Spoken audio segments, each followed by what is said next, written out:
욥기서 36장 1절에서 25절까지 우리 함께 천천히 봉독하겠습니다. 엘리후가 말을 이어 이르되 나를 잠깐 용납하라. 내가 그대에게 보이리니 이는 내가 하나님을 위하여 아직도 할 말이 있음이라. 내가 먼 데서 지식을 얻고 나를 지으신 이에게 의를 돌려보내리라.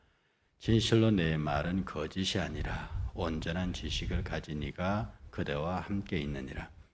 하나님은 능하시나니 아무도 멸시하지 아니하시며 그의 지혜가 무궁하사 악인을 살려두지 아니하시고 고난받는 자에게 공익을 베푸사 그의 눈을 의인에게 떼지 아니하시고 그를 왕들과 함께 왕좌에 앉히사 영원토록 존귀하게 하시며 혹시 그들이 족쇄에 매이거나 환난의 줄에 얽혔으면 그들의 소행과 악행과 자신들의 교만한 행위를 알게 하시고 또 그들의 귀를 열어 교훈을 듣게 하시며 명하여 죄악에서 돌이키게 하시나니 만일 그들이 순종하여 섬기면 형통한 날을 보내며 즐거운 해를 지낼 것이요 만일 그들이 순종하지 아니하면 칼에 망하여 지식 없이 죽을 것이니라.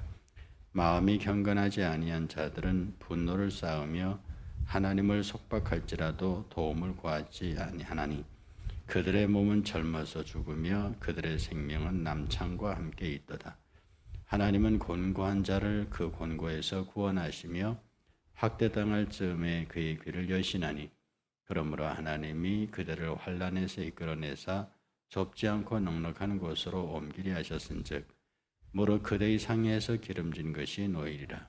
이제는 악인이 받을 벌을 그대에게 가득하였고 심판과 정의가 그대를 잡았나니 그대는 분노하지 않도록 조심하며 많은 뇌물이 그대를 그릇된 길로 가게 할까 조심하라. 그대의 부르짖음이나 그대의 능력이 어찌 능히 그대가 곤고한 가운데서 그대를 유익하게 하겠느냐. 그대는 밤을 사모하지 말라. 인생들아 밤에 그들의 있는 곳에서 끌려가리라. 삼가 악으로 치우치지 말라. 그대가 환난보다 이것을 택하였느니라. 하나님은 그의 권능으로 높이 계시나니 누가 그같이 교훈을 베풀겠느냐. 누가 그를 위하여 그의 길을 정하였느냐. 누가 말하기를 주께서 불의를 행하셨나이다 할 수 있으랴. 그대는 하나님께서 하신 일을 기억하고 높이라 잊지 말지니라. 인생이 그의 일을 찬송하였느니라. 그의 일을 모든 사람이 우러러 보나니 먼 데서도 보느니라. 아멘.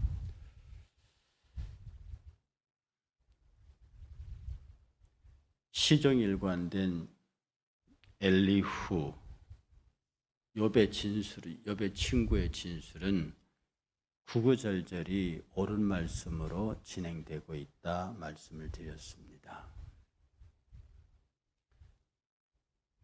그런데 여기 지금 오늘 이 장에서 욥의 친구 엘리후가 아주 간과하고 있는 하나가 있는데 인생에 있어서 소중한 것은 눈에 보이는 현상들, 눈에 보이는 법칙들, 눈에 보이는 경험들이 소중하기는 해도 그것이 모든 삶을 재단하는 기준이 될 수는 없다고 하는 겁니다. 이 세상에는 두 가지로 움직여집니다. 하나는 법칙, 사계절 변화라든지 자연과학의 법칙이라든지 천하 우주가 돌아가는 중력의 법칙이라든지 그런 자연계가 움직이는 법칙과 원리, 그리고 우리 인간에게는 윤리와 도덕이라고 하는 질서가 움직입니다. 그런데 이 천지의 원리와 법칙, 인간의 도덕과 윤리의 질서, 이런 것들을 통할하고 이런 것들을 조정하고 이런 것들을 일정한 목적을 향해서 갈 수 있도록 이 컨트롤하는 것이 있는데 바로 이것을 우리는 하나님의 섭리라고 합니다. 섭리가 뭐냐 하면 하나님의 계획, 하나님의 뜻, 하나님의 목적이 우리 인간의 역사 속에 개입하시는 겁니다. 그러므로 이 하나님의 이 섭리, 하나님의 우리 인간사 역사의 개입은 인간의 지혜와 두뇌로서는 도저히 파악이 불가능한 겁니다. 자연계의 법칙과 원리로도 이 섭리의 파악은 불가능하고요. 인간의 윤리와 도덕과 상식의 질서로도 이 섭리의 파악은 불가능합니다. 그런데 핵심은 이 하나님의 섭리하심에 대한 전적인 신뢰와 순종이 없이는 절대로 하나님의 존재를 발견할 수도 하나님과 함께 할 수도 없다고 하는 겁니다. 세상의 모든 종교들, 모든 가르침들, 모든 사상들은 바로 이 자연의 움직임의 법칙과 원리, 그리고 인간의 도덕과 윤리, 그리고 상식과 이런 질서 체계 아래 이것들을 바로잡기 위한 것이 세상의 종교들이요, 세상의 교육들입니다. 그래서 사람을 사람답게, 자연을 사람을 사람답게 하는 것을 인간윤리, 자연을 자연답게 하는 것을 자연윤리, 학생을 학생답게 하는 것이 학생윤리, 교사를 교사답게 하는 것이 교사윤리, 군인을 군인답게 하는 것을 군인윤리, 경제를 경제답게 하는 것이 경제윤리, 정치를 정치답게 하는 게 정치윤리. 이렇게 이 윤리는 사람에만 적용하는 것이 아니라 사태와 조직과 사물과 자연에게까지 적용하는 것이 윤리입니다. 이것을 좀 더 높은 차원으로 승화시킨 것이 종교지요. 그러니 이 세상의 종교들은 이 범주를 벗어나지 않습니다. 그런데 하나님은 이 모든 것들을 통할하시고 조정하시는 당신의 독자적인 계획이 있고 뜻이 있고 방법이 있고 수단이 있어서 그것으로 우리의 역사 속에 개입합니다. 바로 그게 섭리하심이에요. 그럼 우리가 하나님의 섭리를 이해하지 못하면, 그리고 우리 주변에 일어나는 모든 일들을 적어도 내가 신앙적으로 산다고 고백하는 한 내 주변의 모든 일어난 일들을 하나님의 섭리하심으로 받아들이지 않으면 원망과 불평밖에 나올 것이 없습니다. 이 욥기서 읽음에 말씀드렸듯이 욥기서의 핵심은 내가 이만한 고난을 당할 잘못을 한 게 없습니다. 우리가 잘못하면 벌 주시는 하나님, 신상필벌의 하나님은 알긴 아는데 욥은 고백하기를 적어도 하나님께 제가 이 정도로 매를 맞을 정도로 잘못하지 않았습니다라고 불평하는 욥을 발견하거든요. 이것은 말입니다, 하나님의 섭리에 대한 이해를 욥도 갖고 있지 못했다는 뜻이고요.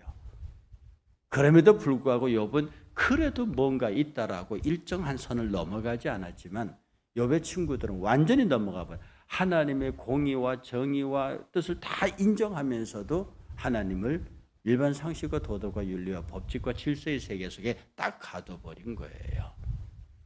욥의 고난도 억울한 고난이지만 우리가 아는 바 요셉의 고난도 보통 고난이 아닙니다.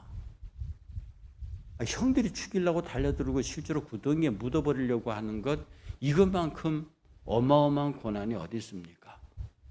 부잣집 막내 아들로 태어나서 색동옷 입고 까불고 재밌게 놀던 아들이 어느 날 갑자기 대상한테 잡혀가서 어떤 이집트의 큰 궁정, 어떤 신하의 종이 되는 거, 이게 무슨 그런 고난이 있습니까?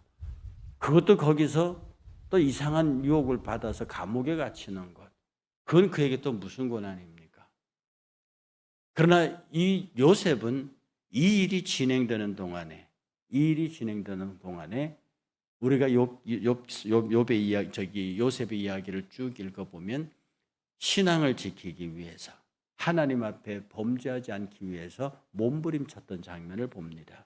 이것을 보아 미루어 짐작컨대 적어도 요셉은 아무리 고난 중에 있어도 이 일을 통해서 하나님이 이루실 뜻이 있다, 지금 제 설교의 용어로 말하면 하나님의 섭리에 대한 절대적인 신뢰를 갖고 있었습니다.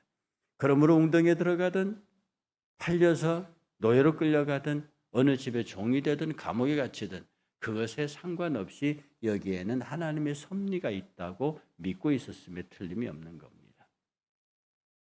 오늘 욥도 엘리오 대함도 36장 1절에 엘리오가 나를 잠깐 용납하라 이 말을 하거든요. 아마 욥이 중간에 그 말을 가로챘던 것 같습니다. 그 기록은 빠져 있는데 엘리후가 막 말을 하니까 욥이 그거 아니야. 나는 그게 아니야. 이렇게 아마 끼고 들어갔던 것 같습니다. 욥이 엘리후가 그 말을 잠깐 내 얘기를 계속 들어라 이 말입니다. 아주 강력한 어법이에요. 그리고 확신에 차 있는 뜻입니다. 우리도 보통 대화할 적에 내 얘기 다 들으란 말이야. 조금 언성을 높인 대화 속에 잠깐 가만히 있고 내 얘기 들어봐. 이런 얘기를 하는 사람은 강력한 자기 주장과 확신을 갖고 얘기하는 사람이에요. 오늘 이 엘리후는 자기 지금까지 말했던 욥의 세 친구보다 엘리후의 논조가 더 명쾌하고 선명하고 확신에 차 있습니다. 내 얘기 더 들어보란 말이다. 지금 네가 나한테 이것저것 변명할 때가 아니야. 너는 지금 네가 지금 변명할 때냐 뭐 이런 얘기란 말이에요. 그래서 쫙 얘기를 하고 있는 욥에서 확신에 차 있습니다. 너는 분명히 뭔가 잘못한 게 있어. 그러므로 너는 회개해야 되고 그리고 네가 무슨 이런 일을 당하는 것을 네가 뭐라고 변명해도 하나님이 용서할 수 없는 죄가 너에게 있다. 이 엘리후의 관점 속에는 어떤 하나님의 섭리에 대한 이해도 없습니다. 원리와 원칙과 법칙과 보편과 윤리와 상식이라고 하는 아주 이 세상의 우리 인간의 존재 방식, 인간의 삶의 방식, 인간의 종교 방식에 의해서 철저하게 욥을 정죄하고 있습니다. 그러나 하나님은 이미 그 모든 것들을 떠나서 이 섭리는 보편의 원리를 떠나 있어요. 일상적인 원리를 떠나 있다고요. 이 섭리는요, 인간과 인간 사이를 규정하는 문제가 아닙니다. 이 섭리는 하나님과 인간 사이, 역사와 인간, 개개의 인간과 하나님, 인간의 집단과 하나님, 인간의 역사와 하나님 이렇게 연결되는 것이 섭리예요. 인간과 인간 사이에 적용하는 법칙이 아닙니다. 인간과 인간 사이에 적용하는 법칙은 하나님이 이미 창조 때로부터 인간에게 준 거예요. 자연과 자연끼리의 법칙은 중력을 서로 끌어당기고 밀고 하고 이런 힘과 에너지의 흐름은 이미 하나님께서 주셨습니다. 그 법칙을 따라 움직이는 거예요. 인간들도 인간의 삶의 윤리가 있다고요. 삶의 도덕이 있어요. 그 윤리와 도덕이 당대의 상식을 만들어가면서 사회가 인간이 움직이도록 되어 있다고요. 여기에 굳이 하나님의 섭리는 필요 없습니다. 그런데 하나님의 섭리는 나와 하나님, 나의 공동체와 하나님, 그 공동체와 교회로서부터 큰 국가, 이 세계 전체 인간의 집단, 그리고 인간의 역사와 하나님 사이에 엮여져가는 하나님이 주도적으로 이끌어가는 어디를 향해서 종말을 향해서 이끌어가는 하나님의 섭리예요. 제가 언젠가 말씀드렸죠. 인간이 타락하지 않아도 인간이 죄를 짓지 않아도 종말은 오게 됩니다. 인간의 타락과 심판은 종말과 상관없어요. 창조는 시간과 공간의 창조잖아요. 이것은 시작이고 끝이 있는 거예요. 그러니까 하나님이 창조하셨다는 것은 하나님이 모든 걸 닫을 때도 있다는 뜻입니다. 그런데 이 하나님의 창조 이후에 인간의 타락이 있었어요. 거기에 심판이 플러스된 겁니다. 그래서 종말이 심판이 되는 거예요. 그런데 어쩌다 보니까 하나님의 에덴 동산 창설하신 그 창조의 종말, 선한 종말이 이해되는 게 아니라 그게 교회의 주류가 되는 게 아니라 심판의 종말이 더 강조되게 됐어요. 그래서 종말론 쪽으로 가면 막 계시록에 아마겟돈이 어떠니 막 세계 3차 대전 이런 쪽으로 몰고 갑니다. 그래서 종말에 대한 두려움과 공포를 갖게 만들죠. 이단들의 특징입니다. 그러나 종말은 아름다운 겁니다. 하나님께서 이 창세기 1장 1절에 그 천지 창조 이후에 하나님께서 마지막 종말을 만드실 때는 하나님의 첫 창조의 목적이 완전히 완성되는 그야말로 여러분 새하늘 새 땅이요. 새하늘 새 땅이 인간의 죄악으로 말미암아 구속된 인간에게 주어지는 나라가 아닙니다. 그 새하늘 새 땅은 이 하나님의 에덴 창설하신 그 창조가 끝이 나서 완성되는 그야말로 하나님의 이 창조의 이 3차원을 벗어난 새로운 영적 차원의 완성된 나라가 그 새하늘 새 땅이에요. 거기에 누가 참여하느냐? 타락한 인간들 중에 예수 그리스도의 보혈로 구속받은 자가 하나님이 섭리로 진행하시는 종말에 동참한다 그런 뜻입니다. 그런데 어쩌다 보니까 인간의 죄악의 문제가 온통 이걸 다 뒤집고 있습니다. 이 역시 사단의 장난이죠. 하나님은 아름답게 창조하셨고 하나님은 아름답게 종말을 거두셨습니다.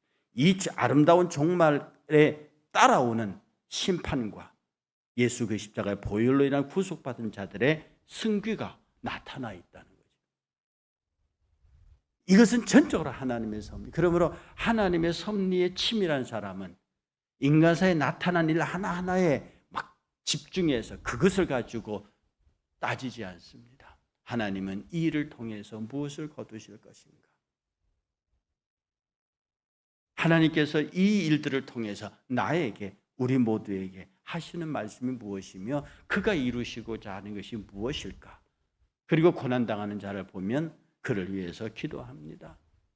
그리고 하나님의 영광 앞에 바로 서지 못한 사람들을 보면 내 탓인 줄 알고, 그리고 교회 안에 크고 작은 허물과 그걸 보면 이게 나 때문인 줄 알고, 하나님 이 일들을 통해서, 왜? 그 고난의 일들을 통해서 우리가 보기에 막 불의하고 이 엘리후가 보기에 욥의 이 엄청난 일, 그러나 정말로 하나님의 섭리를 아는 사람, 욥의 고난을 보면서 하나님이 저 욥의 고난을 통해서 뭘 이루실까? 무엇을 원하실까? 라고 하는 걸 깊이 고민하게 되는 사람은 하나님의 섭리를 이해하는 사람이요. 딱 욥이 고난당하면 너 그럴 줄 알았어. 내지는 네가 그런 데는 무슨 이유가 있는 거야. 라고 너무나 도덕 선생님 같은 엘리후 얘기 틀린 거 하나도 없다고 그랬잖아요. 도덕 선생님 같은 엘리후의 정죄 앞에 욥은 가슴이 찢어지는 거죠. 바로 그 말이, 도덕 선생님 같은 그 엘리후의 공격이 욥의 가슴을 찢는다는 것. 나의 틀림없는 말이 형제와 자매의 가슴을 찢는다고 하는 것. 이것은 욥을 향한 하나님의 섭리를 이해하지 못하는 엘리후의 정직하고 엘리후의 올바르고 엘리후의 에phem의 말이 형제와 자매의 가슴을 칼질하는 거죠. 그러니 욥의 고통이 그겁니다. 할 말이 없단 말이에요. 나는 그렇지 않는데 엘리후의 말이 틀리지 않으니까 더 아픈 거예요. 그리고 그가 더 원망스러운 거죠. 야, 네 말 틀려서 이렇게 하고 싶은데 엘리후의 말이, 엘리후가 말하고는 범주 안에서는 틀리지 않거든요. 그 친구가 자기를 이해해 주지 못하고 면도날로 긋고 있으니까 아프죠. 엘리후의 의로운 주장이, 이 1차원적인 의로운 주장이 하나님의 섭리 앞에 고난당하고 있는 욥을 아프게 하는 거죠. 우리 모두는 하나님의 섭리 아래 있습니다. 우리가 부족하고 죄가 많고 허물 많아도 우리 모두는 하나님이 당신의 아들의 생명으로 구원한 귀한 존재라서 우리 모두가 하나님의 섭리 안에 있어요. 그러니 한 사람 한 사람 바라볼 때마다 귀한 거예요. 한 사람 한 사람 바라볼 때마다 소중한 거예요. 요새는 왜 이렇게 부고가 자주 날아옵니까? 아주 죽겠습니다. 오늘 예배 끝나고 새벽 기도를 조금 있다가 문상을 가야 된 저녁 수요 예배가 있어서, 그런데 그 한 분 한 분은 연세들이 또 다 높으세요. 기본이 90입니다. 이 많은 사람들의 죽음, 누가 출생했다는 얘기보다 돌아가셨다는 얘기가 많이 들리거든요. 그러면 한 인생이 태어나서 한 인생이 죽는, 그도 90 넘는 세월을 살면서, 저는 나의 죽음, 우리의 죽음은 아니지만 요새 부고를 받는 사람들의 죽음의 이야기를 보면 이분이 살았던 행적들, 특별히 우리나라에서 한가락했던 사람들의 부고를 신문에서 접하잖아요. 보면 정말 대단한 사람이었는데 그도 지금 이름 없이 관 위에 누웠구나. 인생의 허물을 얘기하는 게 아닙니다. 하나님이 이 사람을 통한 섭리는 뭐였을까? 그리고 훗날에 내가 저 관 속에 있을 때 나를 향한 하나님의 섭리는 잘 이루어지도록 내가 순종하며 살았을까? 그 생각을 요새 장례 부고를 받으면서 그런 생각을 합니다. 우리가 훗날에 하나님 앞에 섰을 때요, 하나님의 천사가, 내 양심이 하나님 앞에서 나를 적극적으로 변호해 줄 수 있는 삶, 나의 양심이 하나님 앞에서 나를 적극적으로 변호해 줄 수 있는 삶, 그 삶은 하나님의 섭리에 충실한 삶입니다. 섭리대로 살다가 섭리대로 갑니다. 하나님이 내게 그 섭리의 기본은 사랑이에요. 섭리의 기본은 긍휼입니다. 하나님 나를 사랑하시고 긍휼히 여기셔서 나를 이 땅에 지으신 목적대로 살게 하시는 그 하나님의 섭리, 그 섭리대로 살다가 섭리대로 갈 것인데 거기서 누구를 원망하고 거기서 누구를 정죄하고 거기서 누구를 책망할 수 있겠습니까? 오직 섭리를 통한 하나님의 뜻이 이루어집니다. 이런 은혜가 여러분 가운데 함께 하시기를 주의 이름으로 축복합니다.